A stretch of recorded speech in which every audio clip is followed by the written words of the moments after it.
Selamat pagi, Pak dan teman-teman. Perkenalkan nama saya PB Bigal dengan NRP 50172510019. Saya dari Departemen Teknik Geofisika. Jadi pada pagi hari ini saya akan membuat video pemrograman yaitu inversi modeling menggunakan metode ordinary least square dan weak least squares, di mana ini menggunakan data yang kemarin juga, data data real yang saya ambil, yaitu data perkursor magnetit gempa bumi yang diambil dari jurnal JCM 2011. Jadi, sebelum saya mulai, saya bagi tahu latar belakang kenapa kita membuat ini, latar belakang sama tujuannya. Karena dalam bidang geofisika sendiri, kita sering memiliki data pengukuran lapangan yang tidak sempurna. Jadi, beberapa data tuh bisa saja mengandung error, jadi pengukuran gangguan instrumen atau kondisi anomali yang membuat nilainya jauh menyimpang dari tren umum. Data seperti ini kita sebut outlier dan atau data suspek. Jadi, data yang saya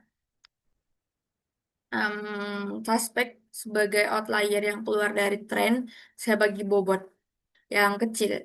Jadi, metode ordinary least squares (OLS), jadi metode regresi regresi, regresi linear ini umum, tapi namun kelemahannya tuh sangat sensitif terhadap outlier tadi. Jadi, satu data yang janggal bisa mengubah hasil inversi secara drastis. Jadi, untuk mengatasi masalah ini, jadi kita dikembangkan metode weight least square (WLS). Jadi, fungsinya WLS kita menambahkan bobot kepada outlier, di mana setiap data diberi bobot weight sesuai tingkat kepercayaannya. Jadi, data yang dicuragi sebagai outlier kita bagi bobot kecil, sehingga pengaruhnya terhadap hasil inversi ini dikurangi. Jadi, tujuan dari programming ini, yang pertama itu kita menggunakan inversi modeling untuk regresi linear. Terus kita pakai implementasikan implementasikan metode OLS. Terus tuh kita juga mengimplementasikan metode WLS dengan memberi bobot data pada suspek atau outlier. Kita bandingkan data hasil dari OLS dan WLS.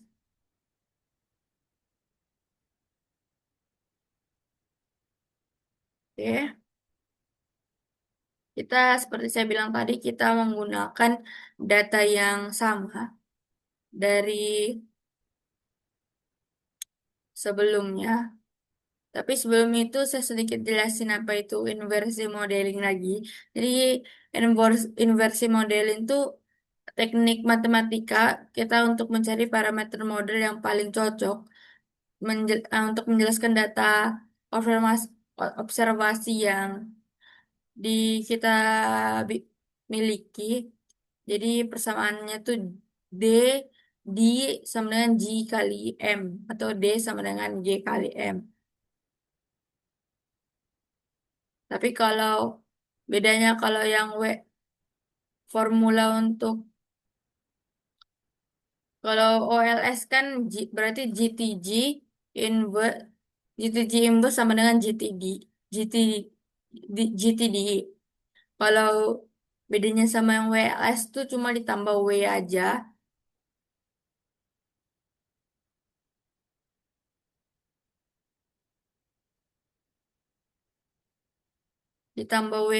Jadi jadinya tuh D sama dengan GTW inverse GTWD.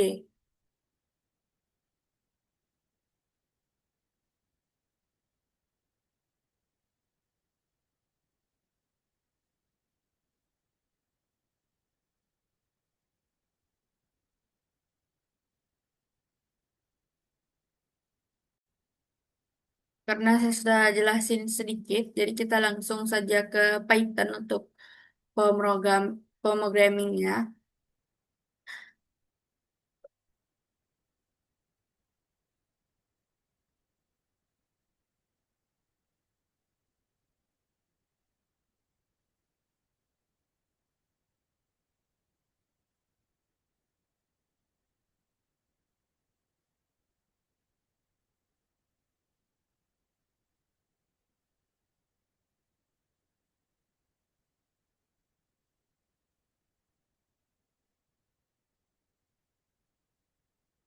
Jadi, seperti saya bilang tadi, kita menggunakan data yang sama di dari programming sebelumnya. Jadi kita sebenarnya tinggal kopas beberapa dulu. Kita kopas saja dulu ini yang lama. Ini data real saya.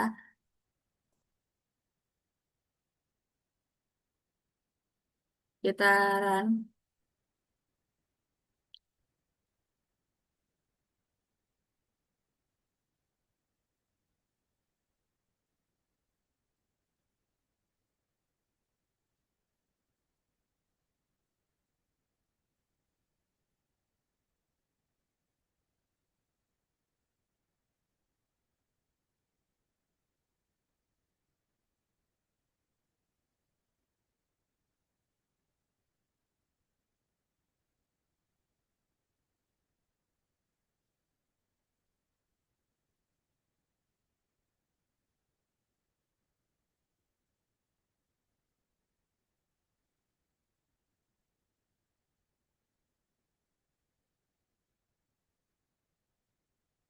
Yang diubah di sini tuh kita adalah di codingan bagian sininya.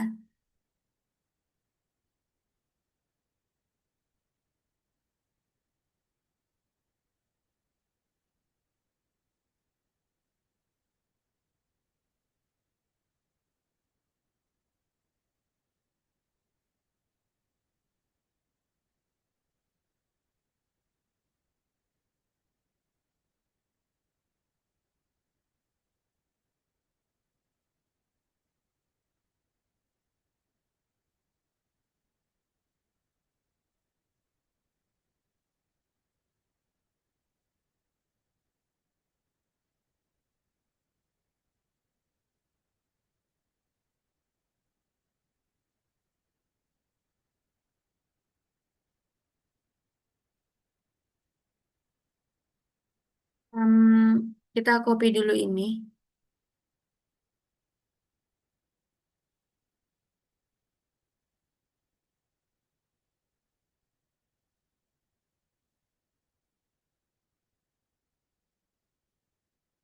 Di mana kita menggunakan Linux di sini untuk fungsi NumPy-nya ini untuk menjelaskan sistem persamaan least square. Jadi mengembalikan empat nilai. Jadi parameter model M, residual, ada matrix dan singular value-nya.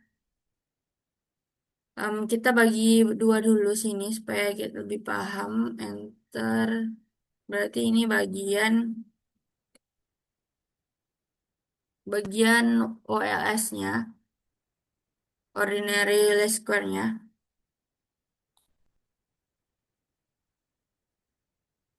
Terus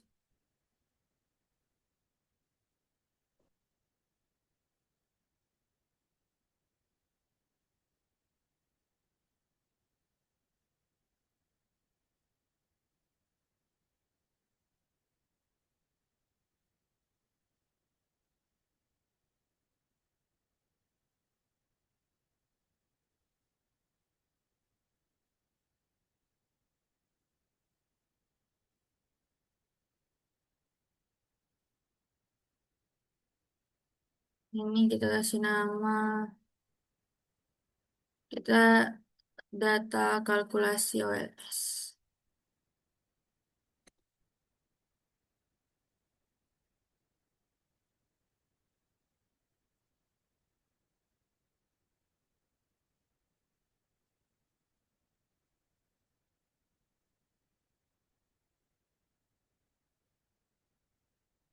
Terus kita buat bagian duanya. Di sini tuh kita harus tambah bagian duanya yang WLS-nya.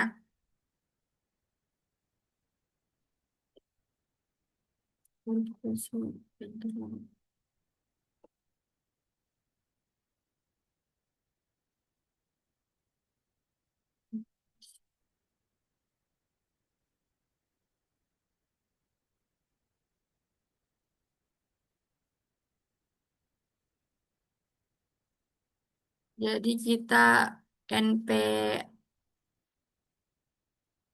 PI data kita fungsinya nih kita membuat matris 5 kali 5 sesuai dengan data yang kita dapatkan.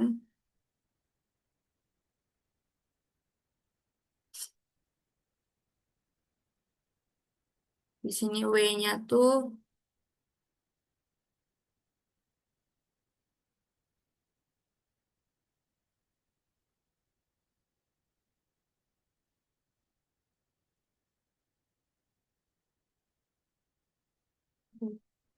huruf kecil.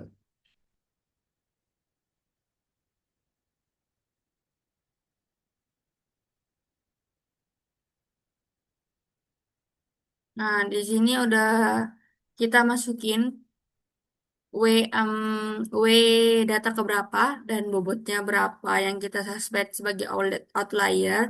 Jadi di sini saya tuh ambil datanya, data yang kedua,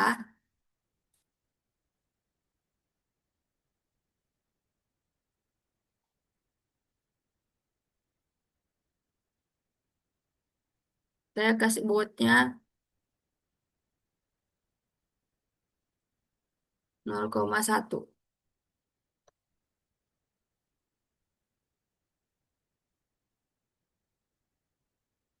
muter.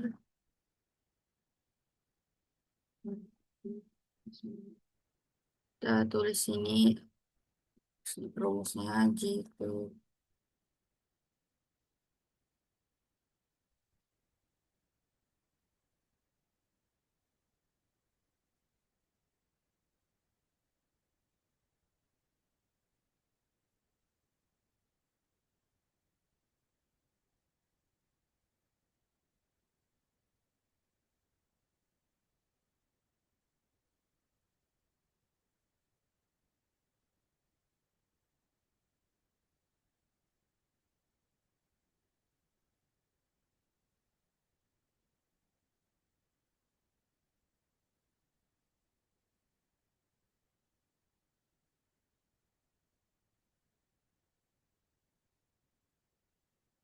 Ini dikali Y-nya.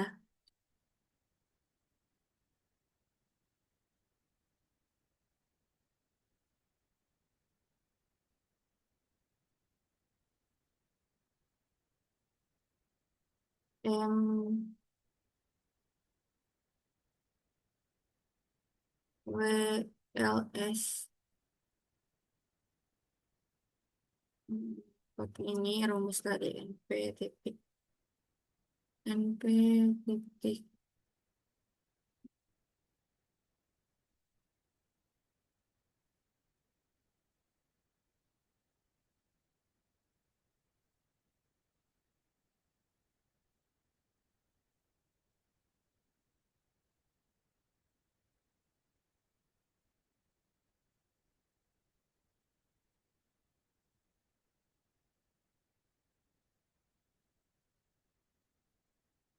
Terus kita masukin slope lagi, slope.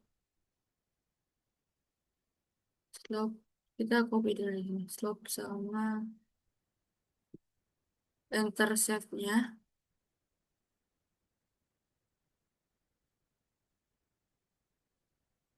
Tapi di sini kita ubah karena ini WLS.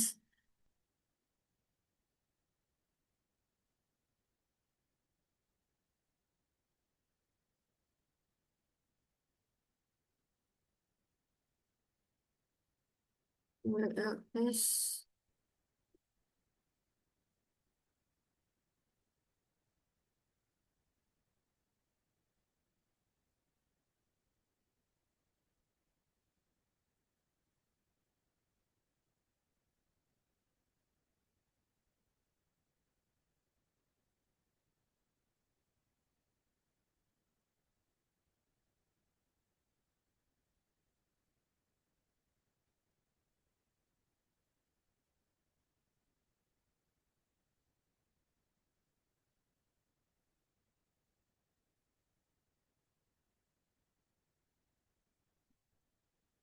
Ini harus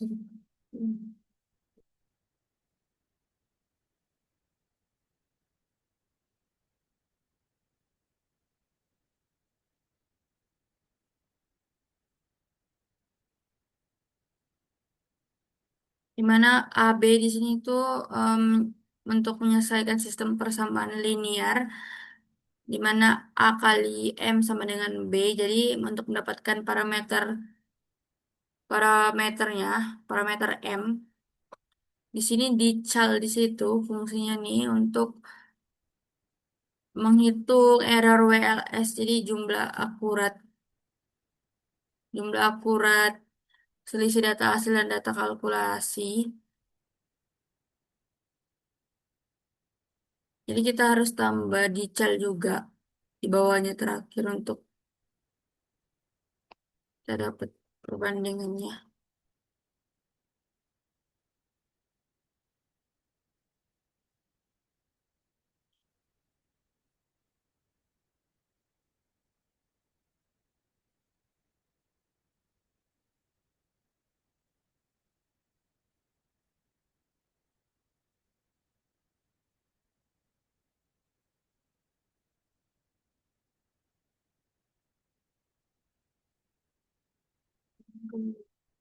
Satu.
Ini tuh untuk hitung error data secara manualnya. Dan harusnya udah kita coba run dulu. Lihat tulis satu-satu. Is not matching parameter.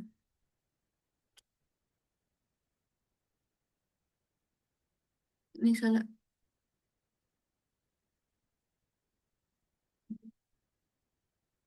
Coba lagi.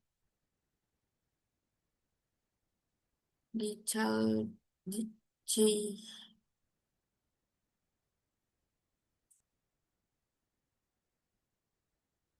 Hmm,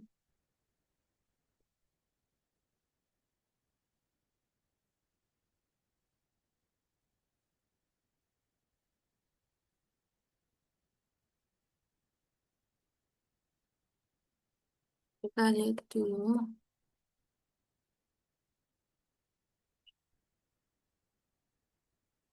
Karena di sini saya udah coba buat tadi. Coba kita lihat. Jadi, oh iya ya. Dia tuh nggak jarak GM. Di sini nggak jarak GM plus. Oh, coba. Ini salah nih.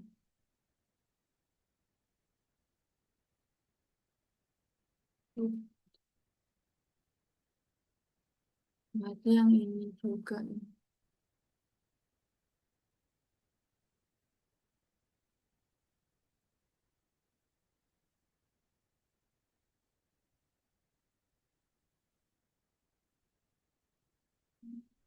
The space. Jadi, kita coba run lagi.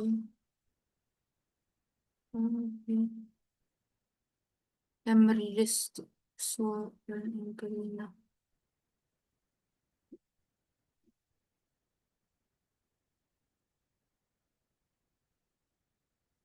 Emerson Impelino.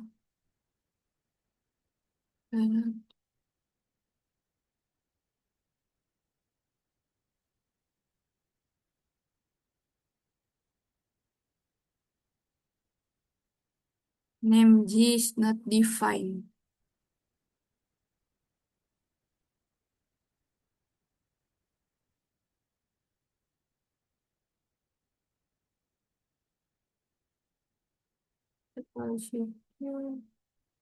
Coba run all cell. Run all cell. G is not defined.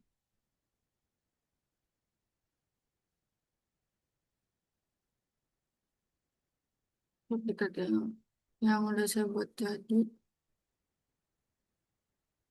Oh iya ya. Katanya G, G sama Y. Jadi harus aku belum ubah ternyata. Sini, G sama Y. Codingannya yang ini harus diubah. Y, Y. Karena di bawahnya tuh kita terhadap G dan Y. A-nya eh,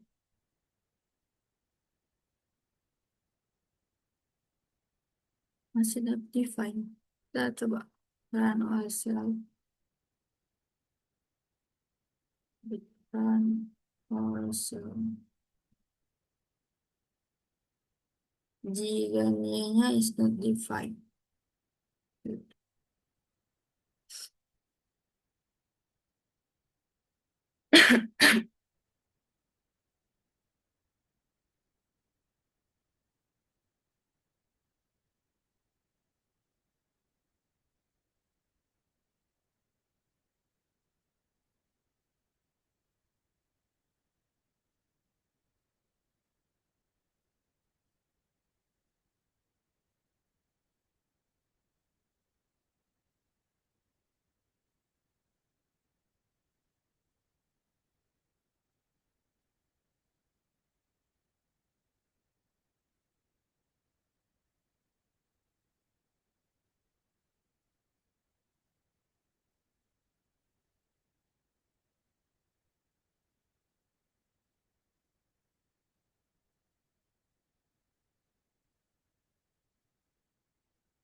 Di sini nggak define karena kita ada melewati satu codingan, yaitu define D dan G-nya. Jadi seperti kita lihat kalau kita scroll ke atas, belum ada define D dan G-nya. Jadi nggak kebaca, jadi kita tambah aja di sini. Ini kita delete aja.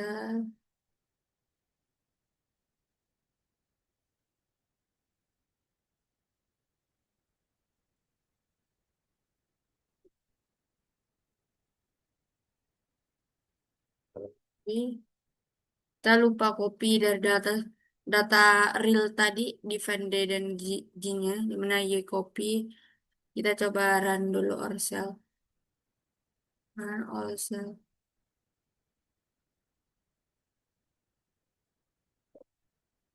Error WLS NP sum Y dikurangi.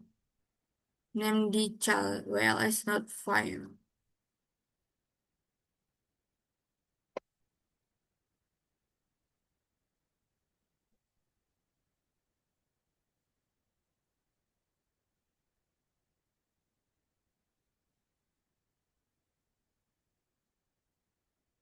The child WLS.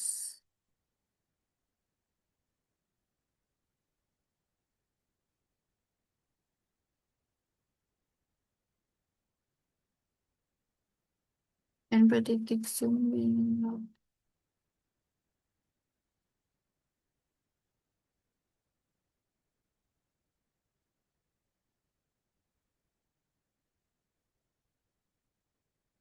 Coba kita lihat dari sini dulu.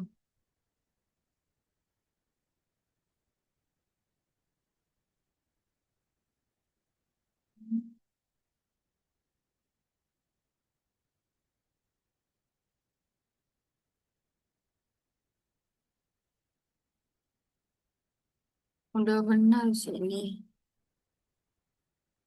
Ini dia nggak di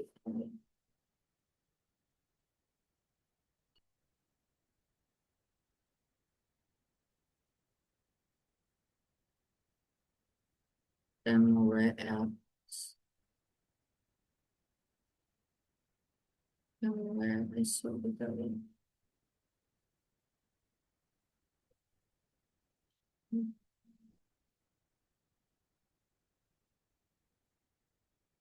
MWLS MWL. Ini kayaknya huruf bisa nggak sih? Udah bisa nggak? Enggak, huruf kecil kan? WLS.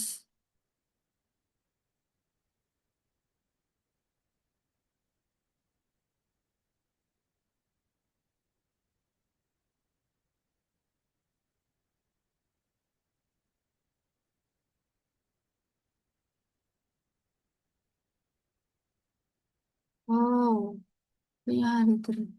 Ini harusnya ada W-nya. Slope W.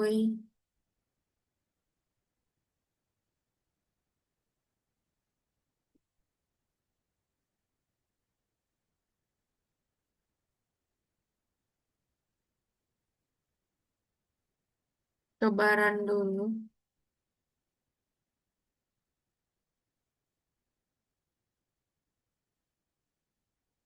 Dical WLS not fine. Dical. Dical WLS.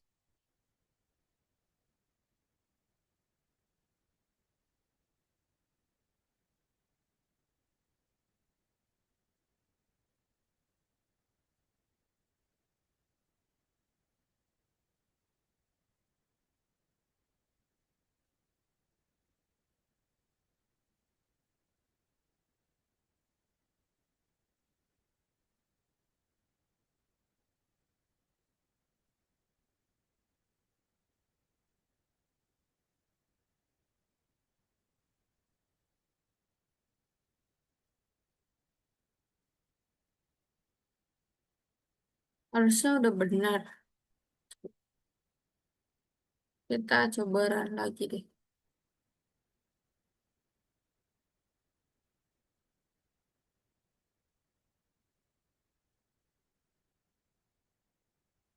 Hmm,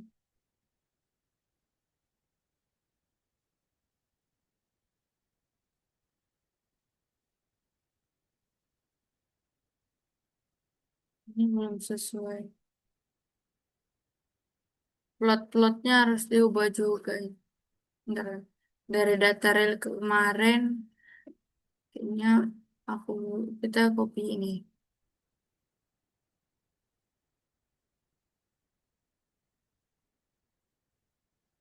Ini masih kurang.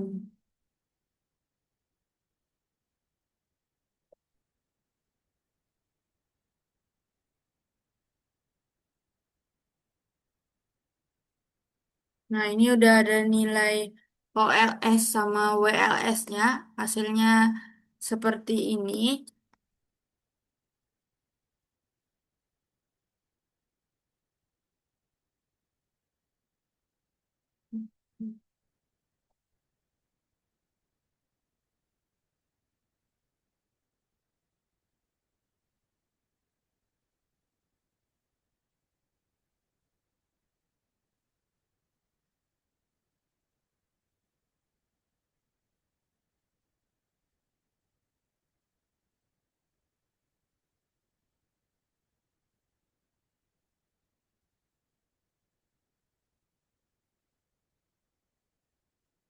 Hmm, Kalau kita lihat hasilnya di sini, ada yang merah, ada hijau garis-garis ini sama biru, di mana kotak yang merah ini tuh data observasinya, titik-titik data observasinya. Tadi ada 5 data ya. Terus tuh ada garis biru solid nih, WLS-nya.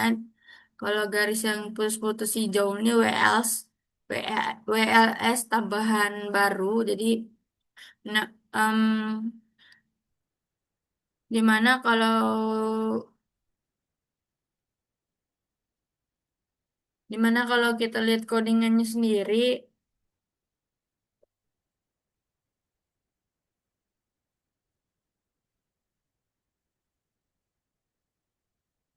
di sini nih PLT titik text ini tuh untuk menampilkan kotak teks yang berisi persamaan dan error di dalam grafis. Jadi garis hijau nih em, errornya lah WL. em, Supaya lebih jelas lagi, kita tengok lah hasil WLS sama WLS-nya sendiri. OLS sama WLS-nya sendiri. Di sini datanya sekian, terus di bawahnya WLS sekian. Jadi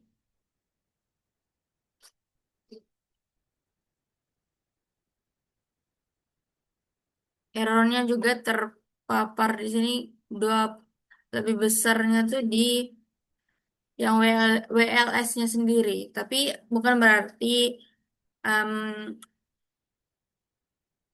codingannya salah juga karena kita sudah tambah bobot tadi. Jadi kalau kita tengok dari grafik ini, jadi slope-nya itu berubah dari min 1,799 OLS menjadi kalau kita bulatkan di sini tuh 0,756 lah, 56. Jadi perubahannya itu sebesar 58%. Jadi sangat menunjukkan betapa besarnya pengaruh data data kedua terhadap hasil inversinya sendiri. Jadi kalau kita tengok di sini, WLS-nya tuh setiap kenaikan 1 mW prekursornya berkurang 1,799 hari. Kalau WLS-nya tuh setiap kenaikan 1 mW prekursornya berkurang 0,756 hari. Jadi garis WLS ini udah lebih landai karena tidak lagi ditarik ke bawah oleh data kedua, terus dia memiliki nilai Y yang kecil, hanya 2 hari. Jadi kenapa kenapa juga saya pilih data kedua tuh alasannya karena dia tuh dia gempanya besar cuma tapi prekursornya cuma 2 hari. Jadi itu sangat janggal dan itu bisa aspek sebagai outlier sendiri. Jadi mengapa errornya juga WLS lebih besar sedangkan kita sudah bagi bobot sendiri dari OLS. Jadi pertanyaannya tuh sangat membingungkan kenapa di sini errornya lebih besar juga daripada WLS. Apakah berarti WLS itu lebih buruk juga? Jadi jawabannya tuh tidak, karena error WLS yang lebih besar adalah wajar karena di sini OLS tuh minimalkan total error semua data. Jadi hasil error OLS pasti minimum. Jadi kalau WLS sendiri dia meminimalkan error hanya untuk data yang terpercaya. Jadi bobotnya besar. Jadi error WLS dihitung terhadap semua data termasuk data suspek sehingga berdistribusi data keempat yang besar penyimpangannya. Dia tetap dihitung. Jadi secara logika saja. Jadi kalau diminta mencari rata-rata nilai ujian kelas sendiri, tapi satu siswa tidak masuk ujian dan nilainya nol, berarti itu yang kita sebut sebagai data janggal. Jadi kayak rata-rata yang mengabaikan nilai nol itu tidak minimal secara total, tapi tetap representatif untuk siswa yang benar-benar ujian. Jadi perbandingannya tuh kan kalau kita lihat di garis sini, kalau yang biru tuh dia slope-nya 1,77 min 1,799 dia sangat curam. Kalau garis hijau putus-putus dia lebih landai, tidak turun tajam dari OLS. Jadi slope-nya tuh min 0,756. Terus di sisi kiri ada MW rendah tuh kedua garis dimulai dari titik yang mirip kalau kita tengok dari harinya di sini.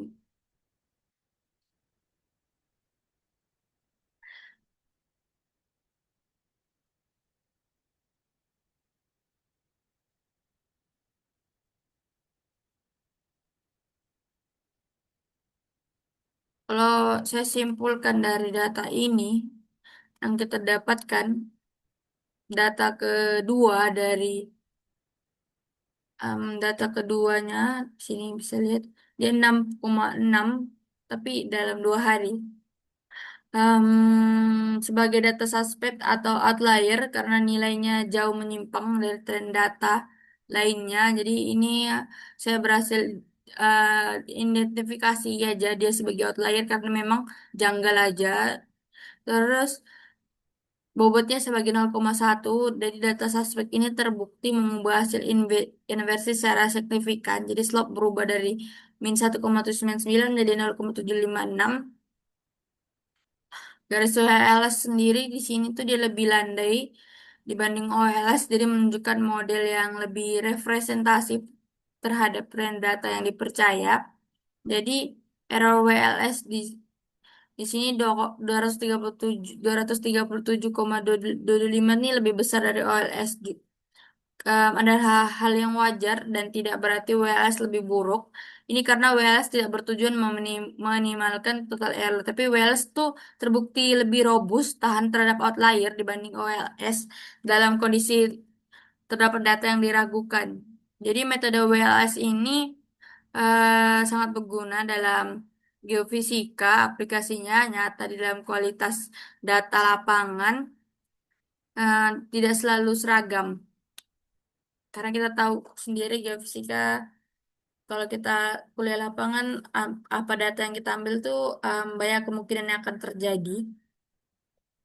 Jadi eh, kesimpulannya kayak data data dunia nyata tuh data yang dikumpulkan tuh tidak selalu sempurna. Jadi selalu ada kemungkinan error pengukuran anomali lokal atau gangguan instrumen. Jadi WLS itu memberikan alat untuk tetap menghasilkan model yang baik meskipun tidak semua data bisa dipercaya sepenuhnya. Jadi kunci utamanya tuh identifikasi data suspek dengan alasan yang kuat, lalu berikan bobot yang sesuai dengan tingkat ketidakpercayaan kita. Jadi kita pertama-tama harus identifikasi yang kita suspek sebagai outlier, garis yang di luar tren.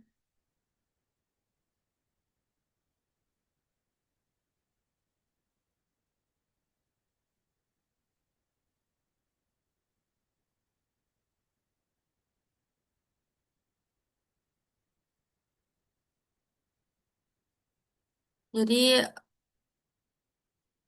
kita lihat balik.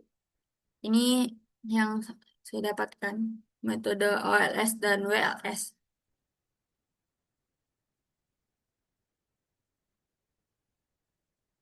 Dimana kalau kita fokus ke codingan WLS dulu, sini dari dimana kita NPI data untuk membuat matris identitasnya 5 kali 5, diagonal, dimana semuanya satu di diagonal nol, satu di diagonal dan nol di tempat yang di ujung-ujung matris yang persegi. Terus kita bagi bobot, yang aku bagi bobot tuh W11 0,1 data kedua.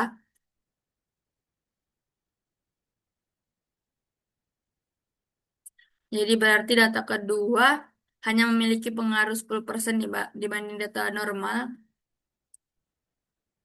Kita pakai G2 dot W dot G, jadi perkalian matris.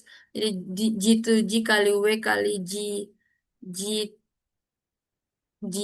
GT ada transit matrix J, jadi kita pakai NP Linak juga soft AB, jadi untuk misalkan sistem persamaan linear A kali M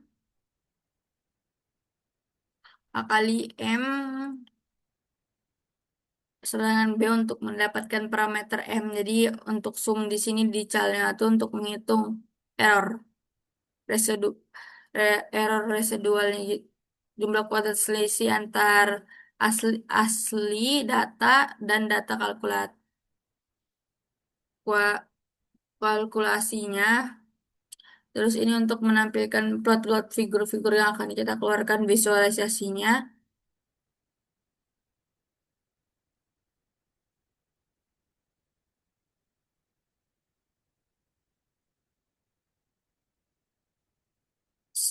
Sekian dari saya. Terima kasih karena ini em, sebenarnya kita menggunakan data yang kemarin, jadi tinggal di copy-copy aja dan kita ubah tuh di yang kita tambah kita suspek sebagai outlier sendiri. Dimana tadi seperti saya bilang, yang kita harus pertama-tama harus identifikasi data yang kita suspek sebagai outlier yang keluar dari tren, yang janggal gitu. Jadi sekian dari saya, programming universal linear metode OLS dan WLS menggunakan data real. Kalau masih ada salah, saya mohon maaf dan terima kasih.